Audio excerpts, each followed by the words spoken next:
Okay. Hello friends. இந்த வீடியோல நம்ம second question from this exercise தான் பார்க்க போறோம். சாரி, திஸ் எக்ஸர்சைஸ் தான் பார்க்க போறோம். ஆர்டர் ஃபிராக்ஷன்ஸ் எக்ஸ்ட்ரா கொஸ்டின்ஸ்ல இருந்து நம்ம செகண்ட் கொஸ்டின் டாக்கிள் பண்ண போறோம் இன்னைக்கு வீடியோல. சோ அதுக்கு முன்னாடி நான் போன வீடியோ என்ன பார்த்தோம்னு சொல்லிடுறேன். சோ போன வீடியோல ஃபர்ஸ்ட் கொஸ்டின் முடிச்சிட்டோம். இந்த இந்த இந்த எக்ஸர்சைஸ்ல இருந்து ஆர்டர் ஃபிராக்ஷன்ஸ் எக்ஸ்ட்ரா கொஸ்டின்ஸ்ல இருந்து நம்ம ஃபர்ஸ்ட் கொஸ்டின் முடிச்சிட்டோம். அது தவிர நம்ம என்ன பார்த்தோம்னா கம்பேரிசன் ஆஃப் யூனிட் ஃபிராக்ஷன்ஸ்ல இருந்து நம்ம அந்த டாபிக் பார்த்தோம். So basic intro to comparing unit fractions பார்த்துட்டோம். சோ போன வீடியோ பார்க்கலன்னா போன வீடியோ பார்த்துட்டு இன்னைக்கு வீடியோ வாங்க. சோ இன்னைக்கு வீடியோ நம்ம செகண்ட் கொஸ்டின் ஸ்டார்ட் பண்ணிடலாம். இந்த ஆர்டரிங் ஃபிராக்ஷன்ஸ்ல இருந்து சோ நம்ம ஸ்டார்ட் பண்றோம். சோ இதுல என்ன கேட்டிருக்காங்கன்னா order the numbers from least to greatest. Least to greatest ascending order தான். ஸ்மாலஸ்ட் டு கிரேட்டஸ்ட்னு அர்த்தம். சோ அசெண்டிங் ஆர்டர் தான் இதுலயும் பண்ண சொல்லியிருக்காங்க. போன கொஸ்டினும் அசெண்டிங் ஆர்டர் தான் பண்ண சொன்னாங்க. இந்த கொஸ்டினும் அசெண்டிங் ஆர்டர் தான் பண்ண சொல்றாங்க. சோ அசெண்டிங் ஆர்டர் அவ்வளவுதான். ஸோ அசெண்டிங் ஆர்டர்ல நம்ம இதை அரேஞ்ச் பண்ணணும் மூணுத்தையும்.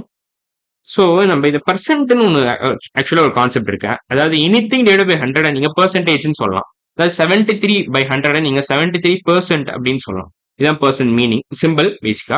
ஸோ பர்சன்டோட மீனிங் என்னன்னா பெர்சென்ட். இதோட மீனிங் என்னன்னா ஆக்சுவலா அவுட் ஆஃப் 100ன்னு அர்த்தம்.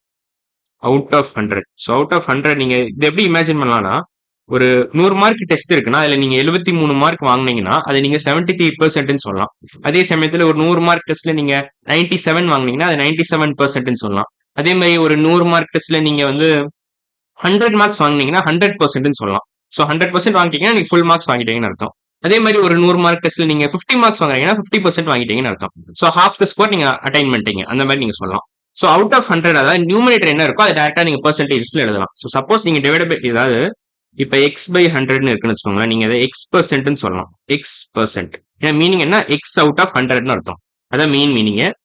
ஸோ அதான் மெயின் ஐடியா. ஸோ பெர்சன்டேஜோட ஐடியா என்னன்னா அவுட் ஆஃப் 100 நீங்க எனி ஸ்கோர் அவுட் ஆஃப் 100 நீங்க பெர்சன்டேஜ் எழுதலாம். சப்போஸ் நீங்க ஒரு சில சிச்சுவேஷன்ல வந்து நீங்க சில லைஃப் சிச்சுவேஷன்ஸ் சப்போஸ் நீங்க வந்து லெட்ஸ் சே ஒரு சிமெண்ட் மேனுஃபேக்சரிங் கம்பெனில ஒர்க் பண்றீங்கன்னா உங்களுக்கு எஃபிஷியன்சி வந்து சம்டைம்ஸ் 150 இல்ல ப்ராஃபிட் வந்து உங்களுக்கு 150% இருக்கணும். 150% இருக்கணும்னா நீங்க இதை எப்படி எழுதலாம்? 150 அவுட் ஆஃப் 100னா நீங்க 150%ன்னு சொல்லலாம். ஸோ 100 தாண்டி கூட இருக்கலாம். Percentages can exceed more then 100. So 100/100 தாண்டி கூட நீங்க இருக்கலாம். ஸோ 101/100ன்னு இருக்கலாம். 1000/100 கூட இருக்கலாம். 1000/100 என்ன அர்த்தம்னா 1000%ன்னு அர்த்தம். So 1000% increase in profit. இப்ப ஜூம்க்கு பயங்கர இன்க்ரீஸ் வந்துச்சு கொரோனா அப்ப. எனக்கு தெரிஞ்ச 250 டைம்ஸ் வந்துச்சுன்னு நினைக்கிறேன். ஸோ 250 டைம்ஸ் ரொம்ப பெரிய பர்சன்டேஜ். எக்ஸாக்டா எவ்வளவு பர்சன்டேஜ்னு எனக்கு தெரியாது. பட் பயங்கர ப்ராஃபிட் கிடைச்சு ஜூமுக்கு கொரோனானால. ஸோ இந்த மாதிரி சிச்சுவேஷன் நீங்க டிஸ்கிரைப் பண்றதுக்கு பர்சன்டேஜஸ் யூஸ் பண்ணலாம். அதான் மெயின் ஐடியா. ஸோ இப்போ நான் 73% சொல்லிட்டேன். ஸோ பர்சன்டேஜ் உங்களுக்கு தெரிஞ்சுன்னா யூஸ்ஃபுல்லா இருக்கும். ஸோ நீங்க என்ன பண்ணலாம்னா இப்போ இந்த மாதிரி ஒரு நல்ல நம்பர் நல்ல ஹோல் நம்பரை நீங்க மல்டிப்ளை பண்ணி உங்களுக்கு டினாமினேட்டர்ல 100 கிடைச்சதுன்னா அதெல்லாம் நீங்க பர்சன்டேஜ்ல எழுதலாம். ஸோ பர்சன்டேஜ்ல எழுதுனா ஈஸியா இருக்கும் கம்பேர் பண்றது. ஸோ சப்போஸ் இதை வந்து நீங்க 73%ன்னு சொல்லலாம். 73/100 நீங்க 73%ன்னு கூப்பிடலாம். இப்போ 2/5 நம்ம என்ன பண்ணலாம்? 2/5 என்ன பண்ணா உங்களுக்கு டினாமினேட்டர்ல 100 கிடைக்கணும். அந்த மாதிரி ஏதாவது பண்ணணும் நீங்க. So 2/5 into something divide by something. இந்த சம்திங்ல கீழே நீங்க 20 போடலாம். இப்போ 5 into 20 gives you 100. So denominator 100 கிடைச்சிருச்சா? ஆனா கீழே 20 மல்டிப்ளை பண்ணா மேலேயும் 20 மல்டிப்ளை பண்ணணும். அப்பதான் இந்த ஒரிஜினல் ஃபிராக்ஷன் மாறாம இருக்கும். இந்த ஒரிஜினல் ஃபிராக்ஷன் மாறாம இருக்கணும்னா நீங்க 20/20 மல்டிப்ளை பண்ணீங்கன்னா பர்ஃபெக்டா இருக்கும். உங்களுக்கு டினாமினேட்டர்லயே 100 கிடைச்சிருச்சு. உங்களுக்கு ஓவரால் ஃபிராக்ஷனும் மாறாம இருக்கு. ஸோ 2/5 into 20/20 என்ன அர்த்தம்? 20/20 இஸ் நதிங் பட் 1. அது உங்களுக்கே தெரியும். ஸோ 2/5 into 20/20 போடுறதுனால என்ன அட்வான்டேஜ்னா டினாமினேட்டர்ல உங்களுக்கு 100 கிடைக்குது. நியூமரேட்டர்ல உங்களுக்கு 40 கிடைக்குது. ஸோ நீங்க அதை தைரியமா 40% சொல்லலாம். So 2/5 is the same as 40%. 1/10 நம்ம எப்படி in terms of denominator in terms of 100ல எழுதலாம். ஸோ டினாமினேட்டர்ல 100 வரணும். நீங்க 1/10க்கு மேல சம்திங் பை 100ன்னு வரணும். ஸோ இது 1/10 இஸ் சம்திங் பை 100ன்னு எப்படி எழுதலாம்? ஸோ இது என்ன பண்ணலாம்னா நம்ம ஆக்சுவலா இப்போ நான் வேற கலர் எடுத்துக்கிறேன். இன்ஃபேக்ட் நான் ஒயிட் கலர் எடுத்துக்கிறேன். 1/10 into 10/10 நம்ம போடலாம். ஆக்சுவலா 1/10 into something by 10 போடலாம். ஸோ இப்போ உங்களுக்கு டினாமினேட்டர்ல 100 கிடைச்சிருச்சா? இதான் உங்களுக்கு க்ளூ. இப்போ கீழே இன்டூ 10 போட்டீங்கன்னா மேலே இன்டூ 10 மல்டிப்ளை பண்ணும். ஸோ டினாமினேட்டரை நீங்க இன்டூ 10 மல்டிப்ளை பண்ணீங்கன்னா நியூமரேட்டர்ல நீங்க இன்டூ 10 மல்டிப்ளை பண்ணும். அப்பதான் இது 1 ஆகும். இது 1 ஆயிருமா? 10/10 இஸ் சேம் as 1. இந்த ஒரிஜினல் ஃபிராக்ஷன் மாறாம இருக்கும். 1/10 மாறக்கூடாது காரணத்துக்கு கொண்டும். அட் த சேம் டைம் உங்களுக்கு டினாமினேட்டர்ல 100 கிடைக்கணும். ஸோ நம்ம என்ன பண்றோம்னா கிளவரா நம்ம 10/10 மல்டிப்ளை பண்றோம்.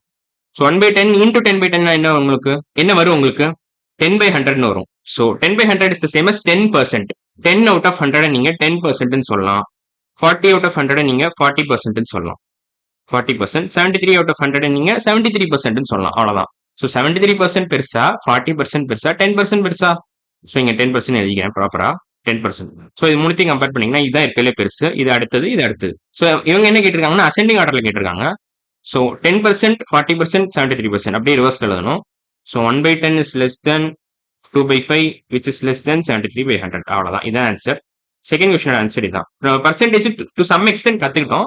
ஃபிராக்ஷன்ஸும் இதோட நீங்க ஃபிராக்ஷன்ஸை லிங்க் பண்ணிக்கலாம். எப்போ உங்களுக்கு இந்த மாதிரி நல்ல ஹோல் நம்பர் இருக்கோ அதை நீங்க பெர்சென்டா கன்வெர்ட் பண்ண ட்ரை பண்ணுங்க. அப்படின்னா உங்களுக்கு வந்து ஈஸியா இருக்கும் கம்பேர் பண்றதுக்கு. அதான் மெயின் ஐடியா. ஸோ இப்போ நம்ம தேர்ட் கொஸ்டின் போலாம். 5/6, 3/10, 1/3. ஓகே, இப்போ இது பெர்சன்டேஜை கன்வெர்ட் பண்ண முடியும். ஏன்னா இங்க 6 இருக்கு. 6 into சம்திங் ஒரு நல்ல ஹோல் நம்பர் மல்டிப்ளை பண்ணீங்கன்னா உங்களுக்கு 100 கிடைக்காது. ஸோ நம்ம இதை நார்மலாவே நார்மலா நம்ம அப்ரோச் பண்ணலாம். இது எல்சிஎம்ஏ கண்டுபிடிக்கலாம். ஸோ 6, 10, 3 இதுக்கு எல்சிஎம் என்ன வரும் உங்களுக்கு? 6, 10, 3 நம்ம டிவிஷன் மெத்தட்லேயே போட்டுடலாம். ஸோ 3ஆல ஃபர்ஸ்ட் பெருக்குங்க. ஸோ காமன் பிரைம் ஃபேக்டர் 3 தான். 6க்கும் 3க்கும் காமன் பிரைம் ஃபேக்டர் 3 தான். So 6 divided by 3 gives you 2. 10 divided by 3 அப்படியே விட்டுருங்க. 10 எழுதிக்கோங்க. 3 divided by 3 1 வந்துடும். அவ்வளவுதான். ஸோ 2, 10 நம்ம என்ன பண்ணலாம்? 2ஆல பெருக்கலாம். ஸோ 2 divided by 2 1 வந்துடும். 10 divided by 2 5 வந்துடும். அவ்வளவுதான். ஸோ 1, 5, 1. ஸோ இது 5 போட்டுருங்க. அவ்வளவுதான். ஸோ இதான் LCM. 3 into 2 into 5. So LCM of 6, 10, 3 is nothing but 16 நினைக்கிறேன். 3 into 2 6, 6 into 5 30 ஆக்சுவலா 30 தான். 3 into 2 into 5 is nothing but 30. நீங்க இது ரெண்டுத்தையும் கிளப் பண்ணீங்கன்னா 10 கிடைக்கும். 10 into 3 is nothing but 30. So இது 10 into 3 30. So LCM of 6, 10, 3 is nothing but 30. So நம்ம டினாமினேட்டர் மூணுத்துக்கும் 30 வர மாதிரி நம்ம ஒரு ஐடியா பண்ணி மேனிபுலேட் பண்ணணும் இதெல்லாம். ஸோ 5/6 என்ன பண்ணலாம்? 5/6 இன்டூ 5/5 போடலாம். அப்ப உங்களுக்கு என்ன ஆகும்னா டினாமினேட்டர்ல உங்களுக்கு 30 கிடைச்சிருச்சு. இந்த ஓவரால் ஃபிராக்ஷனும் மாறாம இருக்கு. ஏன்னா நம்ம 5/5 மல்டிப்ளை பண்றோம். 5/5 இஸ் நத்திங் பட் 1. 5/6 உங்களுக்கு மாறக்கூடாது. ஒரிஜினல் ஃபிராக்ஷன் மாறக்கூடாது. ஸோ 5/6 into 5/5 பண்ணீங்கன்னா என்ன ஆகும்னா 5/6 25/13 கிடைச்சிடும் உங்களுக்கு. ஸோ இந்த இடத்துல நீங்க 25/13 எழுதிக்கலாம். ஸோ 25/30 அவ்வளவுதான். ஸோ 3/10 என்ன பண்ணலாம்? 3/10 into 3/3 பண்ணலாம் நம்ம. ஏன்னா உங்களுக்கு டினாமினேட்டர்ல 30 வரணும். அட் த சேம் டைம் வந்து நியூமரேட்டர் அதாவது ஒரிஜினல் ஃபிராக்ஷன் மாறக்கூடாது. இதுதான் ஒரிஜினல் ஃபிராக்ஷன். உங்களுக்கு டினாமினேட்டர்ல 30 வரணும். அப்ப என்ன பண்ணலாம்? இந்த இடத்துல என்ன போடலாம்? 3ஆல மல்டிப்ளை பண்ணுங்க. அவ்வளவுதான். டினாமினேட்டர் நீங்க 3ஆல மல்டிப்ளை பண்ணீங்கன்னா நியூமரேட்டரையும் நீங்க 3ஆல தான் மல்டிப்ளை பண்ணணும். So 3 into 3 gives you 9. 10 into 3 gives you 30. So 3/10 is the same as 9/30. So நீங்க அந்த எழுதிக்கலாம் மேல. ஸோ 25/30, 9/30, 9/30, 1/3 என்ன பண்ணலாம் நீங்க? 1/3 நான் இங்கேயே ட்ரை பண்றேன். 1/3 into 10/10 எழுதலாம். அவ்வளவுதான். ஸோ 10/10 போட்டா இது வந்து உங்களுக்கு 1 தான். ஸோ 10/10 மல்டிப்ளை பண்றதுனால ஒரு பிரச்சனையும் இல்லை. 1/3 into 10/10 நீங்க போடுறீங்க. அப்பனா உங்களுக்கு டினாமினேட்டர்ல 30 கிடைச்சிரும். நியூமரேட்டர்ல 10 கிடைச்சிரும். So 10/30 is same as 1/3. Original fraction மாறாது. அட் த சேம் டைம் உங்களுக்கு டினாமினேட்டர் 30 கிடைச்சிருச்சு. ஸோ இப்போ இது மூணுத்தையும் தான் கம்பேர் பண்ணணும். ஸோ 25/30 பெருசா, 9/30 பெருசா, 10/30 பெருசா? 9/30 தான் இருக்கிறதுலே குட்டி. ஸோ நம்ம அதுக்கு அப்ராப்ரியேட்டான நம்பர்ஸ் எழுதிக்கலாம். ஸோ நான் இது கீழே தெளிகிறேன் முடிஞ்சா. நல்லா கீழே தெளிக்கிறேன். அவ்வளவுதான். ஸோ ஐடியா என்னன்னா இப்போ நம்ம இதை அசெண்டிங் ஆர்டர்ல எழுதணும். ஸோ 9/30 தான் இருக்கிறதுலே குட்டி. இதுக்கப்புறம் 10/30 வரும். அதுக்கப்புறம் என்ன வரும்னா 25/30. ஸோ 25/30 தான் இருக்கிறதுலே பெருசு. So 9/30 is less than 10/30 which is less than 25/30. So 9/30க்கு மேலே நம்ம என்ன பண்ணலாம்னா 3/10 எழுதலாம். ஸோ இது அப்படியே கீழே இன்னும் கொஞ்சம் இறக்கிக்கிறேன். இன்னும் கொஞ்சம் நைட்டா கீழே இறக்கிட்டு நம்ம அதுக்கு தகுந்தபடி எழுதிக்கலாம். ஸோ 3/10 இஸ் லெஸ் தென் 5/6 நினைக்கிறேன். ஆமா 5/6 இல்ல இங்க 5/6 எழுதணும். இங்க 5/6 10/30 நீங்க என்ன பண்ணலாம் 1/3 எழுதிக்கலாம். அவ்வளவுதான். So 3/10 is less then 1/3 which is less than 5/6. இதான் final answer. So final answer நான் வேணா பாக்ஸ் போட்டுக்கிறேன். ஸோ இதான் ஃபைனல் ஆன்சர். அவ்வளவுதான். ஸோ இதான் அல்டிமேட் ஆன்சர். தேர்ட் கொஸ்டினோட ஆன்சர் இதான். ஸோ இன்னைக்கு வீடியோ நம்ம செகண்ட் கொஸ்டினும் தேர்ட் கொஸ்டின் முடிச்சிட்டோம். அடுத்த வீடியோ நம்ம என்ன பண்ணலாம்னா ஃபோர்த் கொஸ்டின்ல ஸ்டார்ட் பண்ணலாம்.